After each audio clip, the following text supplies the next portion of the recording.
Hello, I'm Kel Parsons. I'm here for Ottawa tonight, and we're at Canada's National Arts Centre in Ottawa.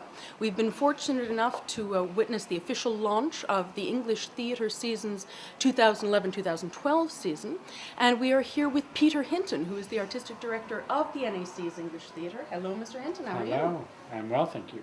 I was just saying to you that you must be very pleased. This was a very lovely occasion. Oh, thanks. I am. It's a very exciting and moving kind of event to announce the season because there are so many years in the planning and to sort of be able to come out and tell everybody. So after months of vows of secrecy and, it's like Christmas. You get to say, and this and this and this. So it's really enjoyable. And so many of our subscribers come. Other cities and companies I've worked in, the launch is primarily for the press and the media, which is great. But I like that our audience comes. It makes me feel like they're really a part of what we do too.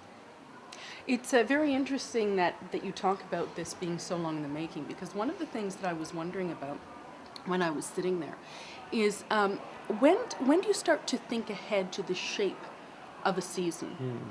What is it that kind of starts that up, and how does that process work for you? Well, it is, I'm about to say something very artsy. It's very organic. But it is organic. I mean, because sometimes a play comes forward and it makes you think of another play. And in the case of the King Lear that we're doing, it's absolutely true what I shared from a letter from August Schellenberg, where he said, in 2009, I spoke to Peter Hinton about it. He kind of listened. Because I have to be careful. If I'm too enthusiastic, I have to be careful. I can't commit to something I can't do.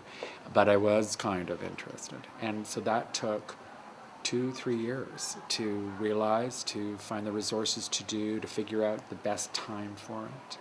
And other plays, it's what I call the random factor. You have to be responsive to shows as they arise, tours as they arise for the works that we present. As our company takes shape, we're also now looking for plays for actors to do. So it is organic. One thing follows the next. And it's funny because the first 3 years I did here, we were very theme-based in terms of our repertoire. And then since the company, it's been less about the theme, although one emerges. Without question, you put 9 plays together and you start seeing how are they alike, and that's a beautiful part of forming a repertoire. So it takes anywhere between 12 and 18 months, and then there's always the last minute. Something pulls out, a partnership falls apart, a play comes in from left field. So you have to sort of have all your homework done and be ready to think on your feet.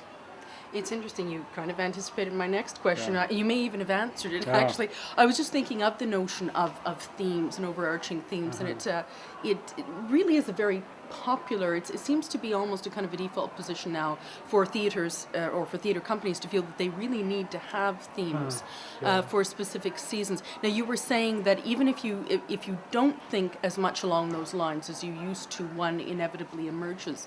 Is that simply, in your opinion, sort of an aesthetic nice thing to have, or is there a real importance to having some kind of cohesion among, because these were 2 different series essentially that you presented here, plus you have the family theme as a kind of a sub-theme of that.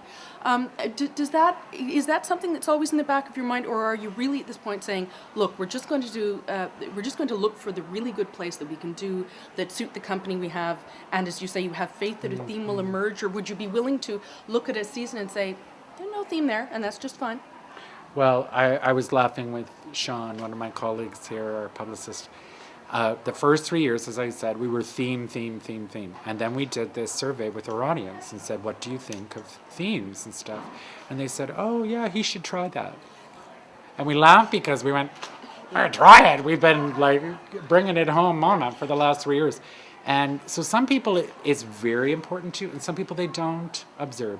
And what's interesting to me about a subscription, and that's what we're really trying to build here in Ottawa, is our subscribers, is that they're looking for a journey of plays. They're looking for plays that have difference and have distinction. So sometimes a theme can work against you because the perception can be that everything's the same. And I don't think any of the seasons we programmed are like that. So it's all in how they get talked about or how they get understood, which you might call the dramaturgy of the season. And certainly for this year, what really emerged was this idea of real signature work. It became very clear that, we're doing Lear because of Augie, with Ronnie Burkett, Ted and Richard, Oliver, our signature family show, and David French, like those plays. And then a signature work from Quebec, from Vancouver, from Cape Breton in terms of our national mandate. It felt really a way to talk about the season, or a way for people to consider this work. It's an interesting question to me. Why has Daniel McIver never been done at the National Arts Center? I was shocked to hear that. I know. had no idea. Why has Saltwater Moon never been, like a staple of the Canadian theatre, has never been done here?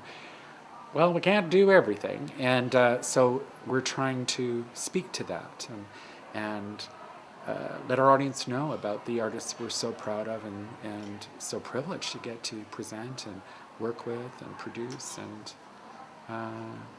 make theatre with. I think we're used now to thinking of the arts as perpetually in crisis, not just in Canada, but probably in the Western world generally. I think sometimes we have a tendency to think there was a golden age. I don't think there was a golden age. I think the arts have always felt themselves to be under siege. But it's interesting that you have restarted the home company here. I remember when Neil Monroe and Carol Galloway, who sadly have both passed on quite young. I remember when they were the leading lord and lady of that company. The very first Shakespeare play I ever saw was Neil Monroe's Henry V. And I remember being so close to the stage and being captivated as a 12-year-old seeing something like that for the first time could be. Now, the fact that you have chosen to restart this company, which is, that's a daunting thing. Yeah. Why did you do that? I know you've been asked this before, but I'm sure sure. Ottawa Tonight viewers would really like to know, why did you do that, and what special quality do you think that stands to bring to English theatre here at the NAC?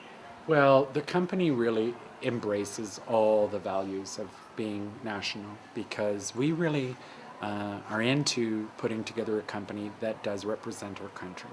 So it's not just a political thing. We're interested that there is an artist from Newfoundland collaborating with an artist from British Columbia. That there's an artist from the north working with artists from the south. We're into that. And it also helps us to expand our repertoire so we can take on a musical like Oliver and consider it in a new way, in a unique way. And I'm a director, I'm a playwright, I love actors, I love the idea of company. Nobody creates anything on their own, and it's why, like, as flattered as I am when our director of communication stands up and says I'm the architect behind it all, and I go, yeah, but I can't build a damn thing unless I have my colleagues and collaborators. And so company really embraces that. And so many people remember that National Arts Centre company, as so many people today are remembering the work that we do. So to me, it's a really important part of the theatre being a living thing. And, it's funny what you were saying, too, about plays and how people respond to them, because I do think there are times for things. There's times when we're optimistic, so we, in fact, take on more dangerous plays, and times when we're fearful and we want more Comfort. Yeah, plays that comfort us, that tell us the world is an okay place to live in. So we try to balance that too, and try to listen to that. And no play gets performed in isolation. You see that with Shakespeare plays, like you see sort of trends where everybody's doing Troilus and Cressida. Why? Or everyone's, you know what I mean? Or like Henry V. You see, that's such an interesting example, because that would be a challenging play to do today, because of its patriotism, because of its unequivocal view of war is sometimes a good thing. That'd be a tough play to contend with, or you'd have to contend with it differently than you might 10, 15, 20 years ago, whatever, So we're always asking ourselves those questions about plays and their time. One thing I'm curious about with all the things you've done, and I'm sure you don't need another project on your plate, but here's mine. Yes. Is there any possibility that the NAC would have some kind of a circle or some kind of a group of new playwrights or of playwrights, some kind of structure that would allow new plays by playwrights here in the city, and there are quite a few of them, to sort of be workshopped and things like that, because there are of course various other programs at various other theaters, and it seems a kind of a natural home here. It's something we have done from time to time in the past. Here's the rub. We're a national theater, so we're just as responsible to the playwrights in Halifax as we are to the playwrights here. And so we, receive hundreds of scripts a year and try to read as many of these as we can, and yet stay true to the national mandate also. It's an amazing thing. What you've just voiced is a real need, would be a great thing. I'm not against it. I'm just like, oh my gosh, like there's Maybe so this much. Isn't the home for it. GCTC did have maybe, a GCTC like that. is the resident Ottawa theater here. We're here, but it's also really important that we express our national one. So, 3 years ago we were up in Pond Inlet, Nunavut, working with a writer and project there that was about Pond Inlet, and it was a show we did called Night last year. Paula Dankert, who's our company dramaturg and artistic associate, travels the country all the time. And it's why we're doing the ARC this year on Fogo Island, Newfoundland, where we're trying to get the resources and the wealth of the National Arts Centre out in the country as well. Just one last question, and I don't know if this is a fair one to ask. These things are always reductive when they're asked, of course, but do you feel, you were talking about wanting to build the subscription base, and of course Ottawa is a city now that has a tremendous number of things vying for people's attention and for their entertainment dollar as well.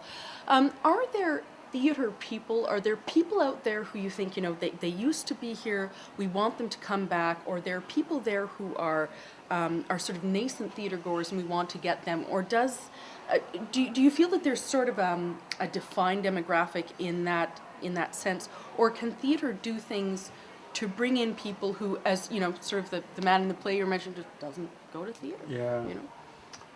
That is such a good question, and if I knew the answer to it, you bet I'd be doing it. What we find is that we have got an incredibly loyal, die-hard subscription base.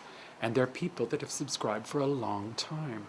And who the transients are, the people that try it out for a couple of years. And then, like you say, because there is so much going on, so many people I meet that go, we do GCTC one year, NAC the next, and So what we're seeing is different trends of how people are experiencing culture. And things like we do a pick 3, pick 5, where you can pick and choose the place you want. That is like increased by 200%. So it says something. Like, I often think of subscription, I think about my parents and their generation, and my mom would go, Norm, we're gonna every third Thursday we're gonna do this. People don't buy like that anymore. Think about who knows what you're doing next March, on the third Thursday. Yeah. So we have to be responsive to that. We have to look at how people are planning their lives and planning their families and planning their way of getting culture. And part of that is in the programming we do, but also trying to be flexible with that too. So. All right, well, thank you very much, you. and congratulations on this lovely occasion, and I, for one, am looking very forward to the new season. Great. And I'm sure a lot of people looking at Ottawa tonight will be as well. So thank you, Peter Hinton, and Thank good luck you. the next season. Thank you very much.